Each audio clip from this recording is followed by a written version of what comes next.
다 같이 일어나셔서 28장 찬송을 부르시겠습니다.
거룩하신 하나님, 설날을 보내며 맞는 주일의 거룩한 예배의 자리에서 주님께서 우리에게 내려주신 복을 생각합니다.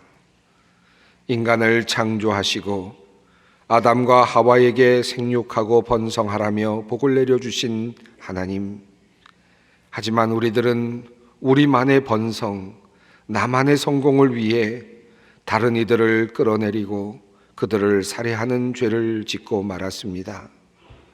가인과 람에게 피 묻은 손이 우리의 손이 되고 말았습니다.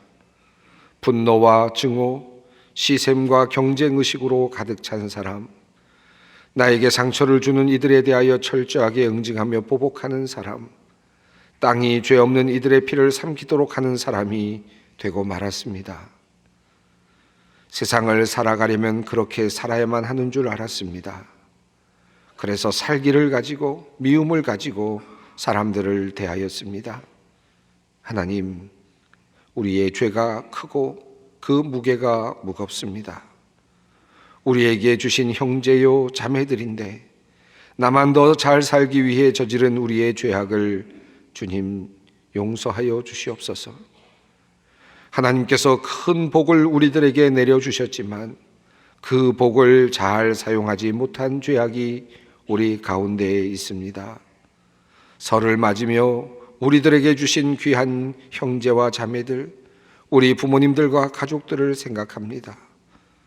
부모를 공경하라는 주님의 말씀을 마음에 두었으나 돌이켜보면 늘 부족함이 있습니다. 사랑하라고 묶어주신 가족들인데, 부모님인데 가족들의 마음을 아프게 하고 상처가 될 말들을 하였던 것을 생각하며 후회합니다. 하나님, 우리의 부족함과 이기심, 그리고 참지 못하는 경박함을 용서하여 주시옵소서. 가인이 아벨을 죽인 그 형제의 살인을 그만 우리들이 즐거운 명절을 보내며 우리의 형제 자매들에게 저지른 것은 아닌지 애통하는 마음으로 주님 앞에서 회개합니다. 거룩하신 하나님, 우리의 죄를 용서하여 주시옵소서. 우리를 긍휼히 여겨 주시옵소서. 이제는 나와 주님만이 아는 죄악을 침묵 가운데 주님께 고백합니다. 너희가 그리스도와 함께 살리심을 받았으면 위의 것을 찾으라. 거기는 그리스도께서 하나님 우편에 앉아 계시느니라. 위의 것을 생각하고 땅의 것을 생각지 말라. 이는 너희가 죽었고 너희 생명이 그리스도와 함께 하나님 안에 감추어졌음이라. 그러므로 주 예수 그리스도 안에 있는 자에게 결코 정죄함이 없느니라. 아멘. 오늘 우리에게 주시는 하나님의 말씀은 구약 성경 신명기 6장 1절로 3절, 20절로 25절 말씀입니다. 신명기 6장 1절로 3절, 20절로 25절 말씀입니다. 이 계시 말씀을 봉독할 때 다 함께 살아계신 하나님의 음성을 들을 수 있기를 바랍니다. 이는 곧 너희의 하나님 여호와께서 너희에게 가르치라고 명하신 명령과 규례와 법도라. 너희가 건너가서 차지할 땅에서 행할 것이니 곧 너와 내 아들과 내 손자들이 평생에 내 하나님 여호와를 경외하며 내가 너희에게 명한 그 모든 규례와 명령을 지키게 하기 위한 것이며 또 내 나를 장구하게 하기 위한 것이라. 이스라엘아, 듣고 삼가 그것을 행하라. 그리하면 내가 복을 받고 내 조상들의 하나님 여호와께서 내게 허락하심 같이 젖과 꿀이 흐르는 땅에서 내가 크게 번성하리라. 후일에 내 아들이 내게 묻기를 우리 하나님 여호와께서 명령하신 증거와 규례와 법도가 무슨 뜻이냐 하거든 너는 내 아들에게 이르기를 우리가 옛적에 애굽에서 바로의 종이 되었더니 여호와께서 권능의 손으로 우리를 애굽에서 인도하여 내셨나니 곧 여호와께서 우리의 목전에서 크고 두려운 이적과 기사를 애굽과 바로와 그의 온 집에 베푸시고 우리 조상들에게 맹세하신 땅을 우리에게 주어 들어가게 하시려고 우리를 거기서 인도하여 내시고 여호와께서 우리에게 이 모든 규례를 지키라 명령하셨으니 이는 우리가 우리 하나님 여호와를 경외하여 항상 복을 누리게 하기 위하심이며 또 여호와께서 우리를 오늘과 같이 살게 하려 하심이라. 우리가 그 명령하신 대로 이 모든 명령을 우리 하나님 여호와 앞에서 삼가 지키면 그것이 곧 우리의 의로움이니라 할지니라. 아멘. 지난주 올라온 연합뉴스 기사 중에 이런 제목의 글이 있었습니다. 1만 8천 신들이 자리 비운 사이 제주는 이사 전쟁. 종종 올라오는 기사입니다만은 아마 여러분 중에 제주도를 방문하신 분들은 이 내용이 무엇인지 아마 짐작이 되실 것입니다. 제주 지역에는 전통적으로 신구간이라고 하는 그러한 특별한 기간이 있다고 하죠.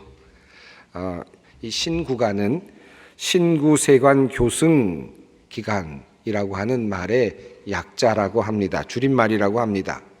제주를 대표하는 오랜 풍습 중에 하나라고 합니다. 제주는 많은 신들이 있다고 알려져 있습니다. 약 그 신들의 숫자가 1만 8천 정도가 된다고 합니다. 생명의 신인 삼승할망, 그리고 사랑과 농경의 신인 자청비, 그리고 농경의 여신 백주도, 대문을 지키는 문전신, 장독대의 장맛을 좋게 만드는 철융신, 집안 지킴이인 성주신, 그 외에도 수많은 신들이 집과 그리고 주위를 지키고 있다고 그렇게 제주분들은 믿어왔다고 합니다. 신구간은 길흉화복을 주장하는, 관장하는 이러한 많은 신들이 임무교대를 위해서 하늘로 잠시 올라가는 기간을 말한다고 합니다. 신들이 이 기간에 옥황상제에게 가서 지난 1년 동안의 모든 자신이 했던 일들을 보고하고 그리고 새로운 임무를 부여받게 되는데 그 사이에, 그 자리를 비운 사이에 이사를 하거나 집수리를 하면 동티가 나지 않는다. 다시 말하면 재앙이 일어나지 않는다라고 믿는 제주 사람들이 이 시간에, 이 기간에 이사를 자주 한다고 합니다. 옛날에는 이사가 하도 한꺼번에 많이 몰려서 이삿짐 나르는 가격이 많이 올랐었다라는 내용과 함께 요즘은 많이 시들해졌지만 그러나 지금도 여전히 이사를 하려는 사람들은 이 기간에 이사를 하고자 한다 하는 그런 내용이 실려 있었습니다. 사람에게 길흉화복이라고 하는 여러 가지 운명적인 사건들이 일어나죠. 그런데 이것이 나로부터, 내 안에서부터 일어나는 것이 아니라면, 밖으로부터 오는 것이라면 그것이 어디에서부터 올까 하는 이 질문은 우리 인간으로서, 살아가는 사람으로서 항상 존재하는 그런 질문이 아닐까 하는 생각이 듭니다. 우리의 운명을 어떻게 하면 바꿔볼 수 있을까? 만약에 외부로부터 나의 운명을 바꿀 수 있는 조건이 있다면 그것은 무엇일까? 그리고 그것을 위해서 나는 어떤 일을 해야 할까 하는 질문은 오고 오는 세대가 가지고 있었던 큰 질문 중에 하나였다고 생각이 듭니다. 인간의 나약함과 그리고 어쩔 수 없는 현실에 대한 인간 현실을 반영한 그러한 모습이라고 할 수 있을 것입니다. 민족의 명절인 정월 초하루 설을 우리가 보내고 있죠. 설날은 전통적으로 가족들이 함께 모여서 제사를 드리는 일을 해왔습니다. 우리 그리스도인들, 기독교인들은 이 부분에 있어서는 조금 불편함이 있어 왔습니다. 설날에 제사를 함께 드리는 모습은 우리 민족의 고유한 풍속처럼 오랫동안 내려왔습니다. 그런데 기독교가 이 땅에 들어온 다음에 그것에 조금의 문제가 생겼습니다. 가톨릭 교인들은 처음에는 이러한 제사를 반대하다가 많은 사람들이 희생을 당하고 순교를 하였습니다. 그리고 마침내 나중에는 조상제사를 받아들였습니다. 이제는 한국 전통 문화와 함께 그들은 제사를 드리고 있습니다. 하지만 여전히 우리 개신교인들, 기독교인들은 여전히 제사를 반대하고 있습니다. 그러다 보니 제사철만 되면 또는 설날과 같은 특별한 명절이 되면 여러 가지로 가족들과 함께 조금 불편한 관계에 놓일 때가 많이 있습니다. 어떤 분의 글이 있었는데 이 분은 다른 종교를 표방하는 그런 분으로서 기독교를 비하하는 그런 글을 쓰는 분이었습니다. 그런데 그 내용 속에 기독교를 비하하면서 조상제사와 관련된 부분을 이렇게 적고 있습니다. 천지 도덕을 말살하는 극단은 현재 서방 사람들에게서 비롯된 것이다. 저들은 다만 아버지만 찾고 어머니의 은혜를 모르며 망령된 사탄의 말을 하고 있음이라. 세상에 어찌 하늘은 있는데 땅은 없고 아버지만 있고 어머니가 없는 이치가 있겠는가?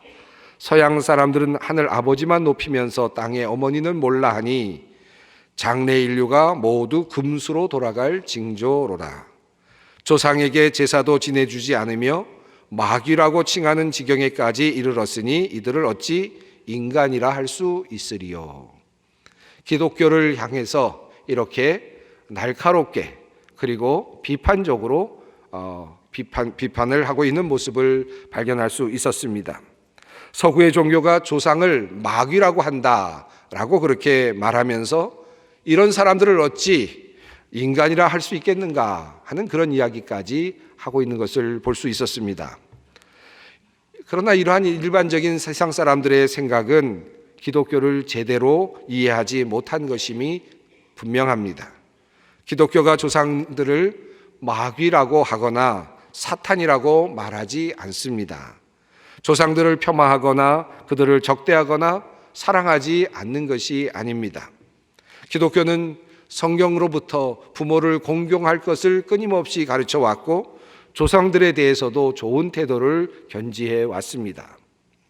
그러나 그럼에도 불구하고 기독교가 조상의 제사라고 하는 민족의 고유한 행위를 절제해오고 그리고 거절해 온 이유가 있습니다.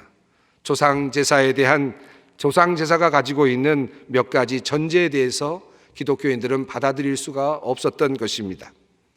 우선 제사의식의 배후에 있는 의식은 이러한 것입니다. 어떤 글에서 제가 한번 인용해 보았습니다. 조상과 자손, 남편과 아내 등의 천륜의 관계는 죽음과 동시에 완전히 끊어지는 것이 아닙니다. 천륜의 관계는 죽은 다음 신령이 되어서도 계속된다. 후손이 조상님을 잘 모시는 만큼 조상님들도 천상에서 늘 자손들을 보살피고 자손들을 위해 기도하신다. 아마 여러분 한 번쯤은 들어보셨을 만한 그런 내용입니다. 제사와 관련해서 흔히 들어왔던 내용이죠. 우선 조상과 그리고 자손의 천륜의 관계는 죽어서도 이어진다라고 하는 그들의 주장, 또 우리 전통적인 생각은 물론 기독교인들에게도 같은 의미로 다가오고 있습니다. 이것을 기독교인들이 거절하거나 무시하지 않습니다. 우리는 성경을 통해서 이름들을 많이 알고 있죠. 아브라함, 이삭, 야곱. 아브라함이 죽은 다음에 이삭이, 그리고 이삭이 죽은 다음에 야곱이 끊임없이 이어지고 이어졌습니다. 그 천륜의 관계는, 그와 같은 관계는 죽은 다음에도 끊어지지는 않았습니다. 성경은 그 사실을 우리들에게 분명하게 말해주고 있습니다.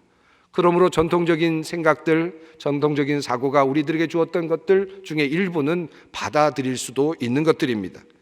그러나 다음에 한 가지 내용에 대해서는 우리 기독교인들이 받아들이기가 어렵습니다. 조상을 잘 모시면 조상님들도 천상에서 자손들을 잘 돌보신다라고 하는 그런 내용입니다. 물론 조상님이 하늘나라에 계신다면 하나님께 기도하실 수도 있을 것이고 하나님과 대화를 나누실 수 있다면 마땅히 자녀들과 그리고 자손들을 위해서 아마 적어도 중보적인 입장에서 이야기를 해 주실 수 있겠지요. 그것은 아마도 인지상정의 일일 것입니다. 그런데 조상님을 잘 모시는 만큼 그러한 조건 아래서 우리가 복을 받을 수 있다라고 말한다면 그것은 우리가 받아들이기가 어렵습니다. 전통적으로 유교권에 있는 우리 민족은 조상님을 잘 모시면 조상의 음덕을 입어서 자손들이 잘 된다는 그런 생각을 해왔습니다. 음덕을 입는 방법으로 몇 가지가 있었던 것 같습니다. 묘자리를 잘 쓴다든지 또는 제사를 잘 드린다든지 하는 그런 것들입니다. 기독교인들은 바로 이와 같은 생각을 받아들이기가 어려웠습니다. 조상의 음덕으로 우리가 잘 된다고 하는 것, 이것을 받아들이기가 어려운 것입니다. 그리고 그 음덕을 우리가 무엇을 함으로써 얻어낼 수 있다고 하는 것을 받아들이기가 어려웠습니다. 예를 들어서 묘자리를 잘 쓰면 우리가 복을 받을 수 있다든지 제사를 잘 드림으로써 우리에게 복이 주어질 수 있다는 그와 같은 주장들을 받아들이기가 어려웠던 것입니다. 그것은 조상님을 무시하거나 또는 조상님을 마귀나 사탄으로 생각해서가 아닙니다. 복이 어디에서부터 오는가? 누구로부터 복이 나오는가? 우리의 행복과 축복이 누구를 통해서 전달되는가 하는 것에 대한 다른 생각이었습니다. 어떤 방법을 통해서 우리에게 축복이 주어지는가 하는 물음에 대한 다른 대답이었습니다. 저는 오늘과 같은 설날 연휴를 보내면서 이런 질문을 여러분과 함께 던져보고 싶습니다. 과연 우리의 조상은 우리 자손들의 운명과 행복에 관여하는가? 우리의 조상 덕분에 후손들이 행복해지거나 복을 받을 수 있는 것인가? 여러분에게 한번 질문을 던져보겠습니다. 여러분의 마음에 답을 한번 해보시죠. 예스입니까? 아니면 노입니까? 많은 분들이 기독교적인 믿음은 노일 것이다 라고 생각을 합니다. 조상들은 우리의 운명에, 우리의 복에 관여할 수 없다라고 생각하는 분들이 종종 있습니다.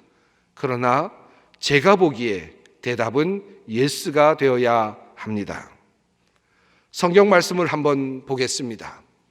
여호와는 노하기를 더디하시고 인자가 많아 죄악과 허물을 사하시나 형벌을 받는 자는 결단코 사하지 아니하시고 아버지의 죄악을 자식에게 갚아 3, 4대까지 이르게 하리라 하셨나이다.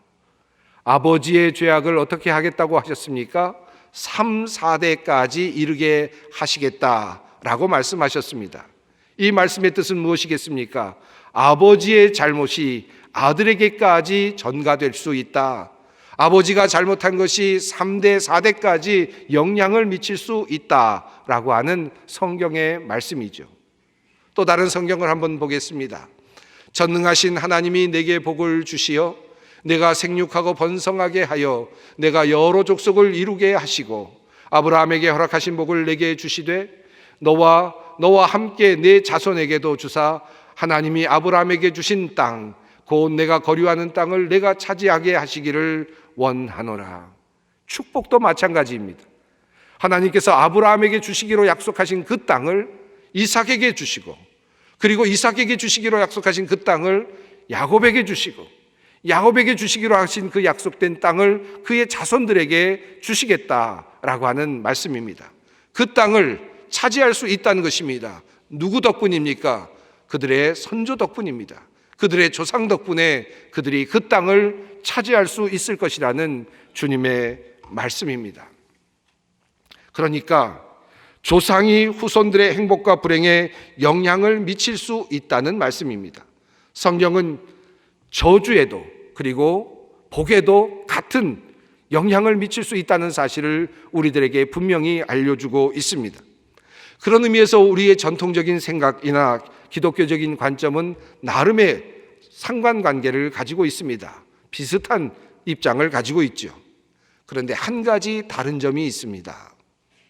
기독교의 생각과 전통적인 사고가 가지고 있는 생각에 분명히 다른 점이 있습니다. 전통적인 우리 민족들, 우리들의 생각에는 조상들이 언제부터 우리의 후손의 기륭화복에 영향을 미치는가? 물론 살아서도 영향을 미치겠습니다마는 강력하게 미치는 모습으로 죽음 이후의 모습을 늘 상정합니다. 그들이 죽은 후에 혼령이 되거나 또는 신적인 능력을 갖게 되어서 인간 이상의 능력을 가지게 되셔서 우리들의 조상들이 그 힘으로 후손들을 돌보게 된다는 생각을 해오는 것 같습니다. 그러나 기독교의 생각은 다릅니다. 조상들은 신이 아니기 때문에 죽어서도 살았을 때와 마찬가지로 그 이상의 능력을 발휘할 수 없다는 것이죠. 인간은 그저 인간일 뿐입니다. 죽어서도 인간입니다. 흙으로 돌아갔으면 흙일 뿐입니다. 영혼은 하나님의 품에 안겼을지 모르지만 그렇다고 해서 그가 신적인 능력이나 특별한 능력을 가질 수는 없다는 것입니다. 만약에 그 조상들에게 신적인 능력이 부여되어서 우리가 그분을 믿고 그분을 섬기게 된다면 우리는 하나님 이외에 또 다른 신을 섬기는 그런 입장이 될 것입니다. 기독교인들이 그렇게 가족들의 핍박을 받으면서도 제사를 드리지 않으려고 했던 이유가 바로 여기에 있습니다. 자칫하면 우상 숭배가 될 수 있다고 믿었기 때문입니다. 조상들에게 신적인 능력이 없다고 믿으면 아무런 문제가 없습니다. 하나의 효의 표현이라면 아무런 문제가 되지 않습니다. 가족 사랑의 모습이라고 하더라도 아무런 문제가 되지 않을 것입니다. 효를 가르치기 위한 하나의 방식이라고 해도 아무런 문제가 되지 않았을 것입니다. 존경의 표시 충분히 가능한 일입니다. 그러나 만약 조상들의 신적인 능력을 가지고 있어서 그분을 제대로 섬겨야만 우리에게 자손들에게 복이 주어질 수 있다고 믿고 그 일을 하고 있다면 그것은 우상 숭배에 해당할 수 있다는 말씀입니다. 그렇다면 우리 기독교인들이 생각하고 있는 우리의 조상들이 자손들에게 영향을 미칠 수 있고 그 복을 전수할 수 있는 방식은 무엇입니까? 우리의 믿음의 조상들이 죽은 다음에 그것을 전수하는 것이 아니라 후손들에게 영향을 미칠 수 있는 조건은 그들이 이 땅을 살아가는 그 현실 가운데 있음을 성경은 우리들에게 이야기합니다. 죽은 조상이 우리의 자손들의 운명을 바꾸는 것이 아니라 살아있는 동안 조상이, 다시 말하면 우리들이 이 세상에서 하나님을 섬기는 바로 그것이 후대의 자손들에게 영향을 미치고 그들에게 복을 전해줄 수 있다는 말씀입니다. 그러므로 기독교인들에게는 죽은 조상이 문제가 되는 것이 아니라 살아있는 조상이 될 사람들이 문제가 됩니다. 우리들이 문제가 된다는 말씀입니다. 우리가 살아있는 동안에 어떤 조상이 될 것인가, 어떤 믿음의 조상이 될 것인가, 후손들에게 하나님의 복을 전달할 수 있는 조상이 될 수 있을 것인가, 아니면 저주를 전가시킬 조상이 될 것인가 하는 이 모든 것들이 오늘 우리들에게 달려있다라는 말씀입니다. 아브라함은 자신이 살아가는 동안 하나님으로부터 복을 받았습니다. 그리고 그 복을 자식에게 넘겨주었습니다. 이삭에게 그 복을 넘겨주었습니다. 이삭은 그가 사는 동안 하나님으로부터 복을 누렸습니다. 그리고 그 복을 자신의 자식에게 야곱에게 넘겨주었습니다. 하나님의 복을 받아서 그 복을 후손들에게 넘긴 것입니다. 이런 관점에서 본다면 우리의 생각과 유교적인 생각에는 거리가 있다고 생각이 됩니다. 전통적인 제사관은 현실을 사는 우리들이 받는 복에 큰 관심을 갖고 있는 듯 보입니다. 어떤 면에서는 이기적이라는 생각도 듭니다. 나의 복, 내가 받을 복에 큰 관심이 있습니다. 조상을 달래서라도 내가 받을 복, 내가 오늘 받는 복에 관심을 갖습니다. 조상의 몇 자리를 바꾸어서 내가 오늘 받는 복에 관심이 있습니다. 태어나서 자라는 동안에도 부모로부터 많은 신세를 졌는데 부모님이 돌아가신 다음에도 부모님으로부터 신세를 지려고 하는 그와 같은 태도가 혹시 우리들의 전통적인 문화 속에 있는 것은 아닌가 하는 그런 생각도 해보게 됩니다. 그러나 기독교의 생각은 다릅니다. 내가 받는 축복은 내가 만들어 가는 것입니다. 나는 하나님과 동행하며 그리고 하나님과 사귐을 가져가며 하나님으로부터 복을 누리게 됩니다. 나의 생각과 나의 행위를 통해서 유일하신 하나님과의 관계를 통해서 복을 쌓아가게 되는 것입니다. 그리고 그 쌓여진 복은 나의 자손들에게 또 자손들에게 넘겨지고 이어질 수 있게 됩니다. 이것이 바로 성경이 말하고 있는 복의 개념입니다. 그런 의미에서 조금 과격한 해석이 될 수 있을지는 모르겠습니다만은 우리들의 자손들은 스스로 무엇을 하지 않아도 하나님으로부터 그 축복을 부모로부터 얻을 수 있다는 그런 결론에 도달할 수 있습니다. 아브라함을 보십시오. 이삭을 보십시오. 야곱을 보십시오. 야곱과 같은 경우는 사실은 속이는 자였고 그리고 많은 죄악도 가지고 있었던 사람이었습니다. 많은 시간이 지나서야 그는 자신의 힘으로 하나님의 복을 쌓아갈 수 있었습니다. 그 전까지 모든 것은 은혜였습니다. 자신의 아버지로부터 할아버지로부터 주어진 그 은혜 때문에 살았던 사람이었습니다. 마침내 그는 하나님의 복에 접근할 수 있었습니다. 오늘 본문은 하나님께서 모세를 통하여 이제 막 가나안 땅으로 들어가는 이스라엘 백성들에게 해 주시는 하나님의 말씀입니다. 말씀 중에 이런 표현이 나옵니다. 우리 조상들에게 맹세하신 땅을 우리에게 주어 들어가게 하시려고 우리를 거기서 인도하여 내시고, 성경 말씀은 분명히 말하고 있습니다. 우리 조상에게 맹세하신 땅을 우리에게 주어 들어가게 하시려고. 아브라함에게 맹세하셨던 땅, 이삭에게 맹세하셨던 땅, 야곱에게, 요셉에게 약속해 주셨던 그 땅이었습니다. 그런데 수백 년이 지났습니다. 이스라엘 백성들은 애굽의 포로로 잡혀가서 그곳에서 생활을 하고 있었습니다. 수백 년이 지난 후에 하나님께서는 그의 선조들과 약속하셨던 그 약속을 기억하셨습니다. 그리고 이스라엘 백성들을 가나안 땅으로 인도해 내셨습니다. 그 복은 전적으로 그의 선조들이 만들어 놓은 복이었습니다. 하나님과 아브라함의 관계 속에서, 하나님과 이삭과의 관계 속에서 만들어졌던 축복이었습니다. 그것이 바로 가나안 땅이었습니다. 그리고 가나안 땅으로 들어가는 그들을 향하여서 하나님께서는 이렇게 권면하고 계십니다. 이제 너희가 이 땅에서 너희들의 자손들에게 복을 나눠주기를 원하는가? 너희들이 복의 근원이 되기를 원하는가? 지금까지 아브라함으로부터 복을 받아 누렸다면 이제 이 땅에서부터는 너희가 이제 복의 근원이 되어야 한다는 사실을 알려주고 계십니다. 자손들에게 복이 되기 위하여, 복의 근원이 되기 위하여 그들이 무엇을 해야 할 것인가를 성경은 그들에게 알려주고 있습니다. 그것은 바로 하나님의 명령과 규례를 지키라는 것입니다. 그러면 너희들이 그곳에서 오래 살 것이며 자손들이 그곳에서 번영하게 될 것이라는 사실을 성경은 우리들에게 증언하고 있습니다. 이것이 바로 우리가 자손들에게 복을 나누어 줄 수 있는 방식입니다. 그래서 우리들의 신앙의 선배들은 제사의 자리에서 그것을 거부하고 가족들의 멸시를 받으면서도 제사를 드리지 않았습니다. 조상들을 달래서 복을 얻는 것이 아니라 내가 하나님 앞에서 올바른 삶을 살고 하나님을 높여드려야만 내가 잘 살게 될 것이고 또한 동시에 우리의 자손들도 잘 살게 될 것임을 믿었기 때문입니다. 그들이 자손들의 행복을 보다 진정으로 원했기 때문에 그들이 그렇게 했던 것입니다. 사랑하는 성도 여러분, 아마 여러분 중에는 여러분의 부모님들의 그 믿음 때문에 여기까지 오신 분들이 꽤 많이 계실 것입니다. 그것을 증명해 드릴 방법은 별로 없습니다. 그러나 여러분 스스로가 그것을 아시는 분들이 꽤 계실 것입니다. 내가 어쩌다 여기까지 왔나?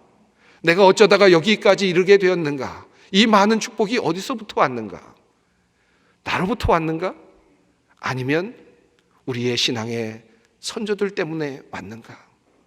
아마 이러한 질문 앞에서 나의 선조들이, 믿음의 우리들의 선조들이 나를 위해 기도했고 우리들의 후손들을 위해 기도했던 그 기도 때문에 내가 여기에 있구나 하는 그와 같은 고백을 하시는 분들이 아마 있으실 것입니다.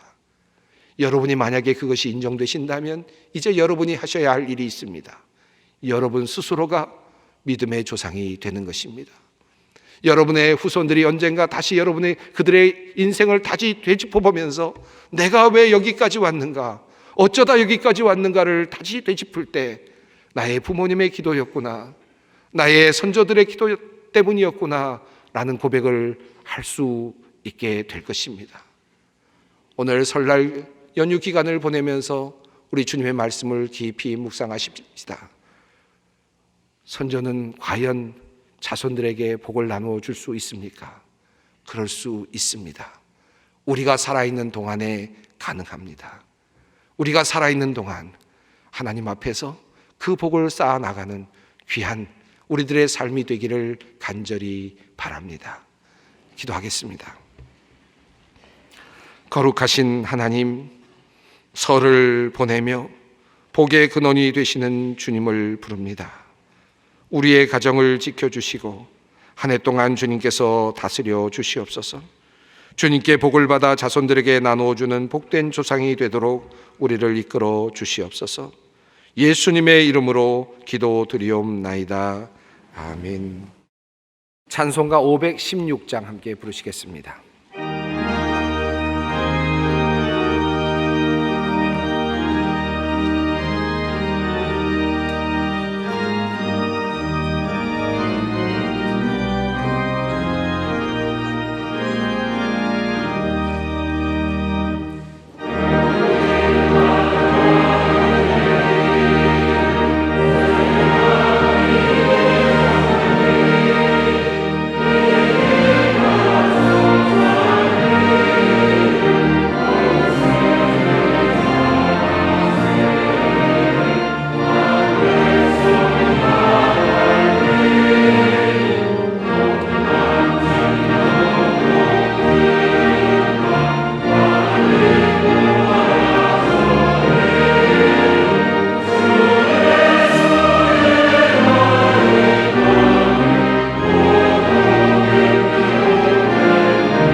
영원한 언약의 피를 흘려서 양들의 위대한 목자가 되신 우리 주 예수를 죽은 사람들 가운데서 이끌어내신 평화의 하나님이 여러분을 온갖 좋은 일에 어울리게 다듬질해 주셔서 자기의 뜻을 행하게 해 주시기를 빕니다.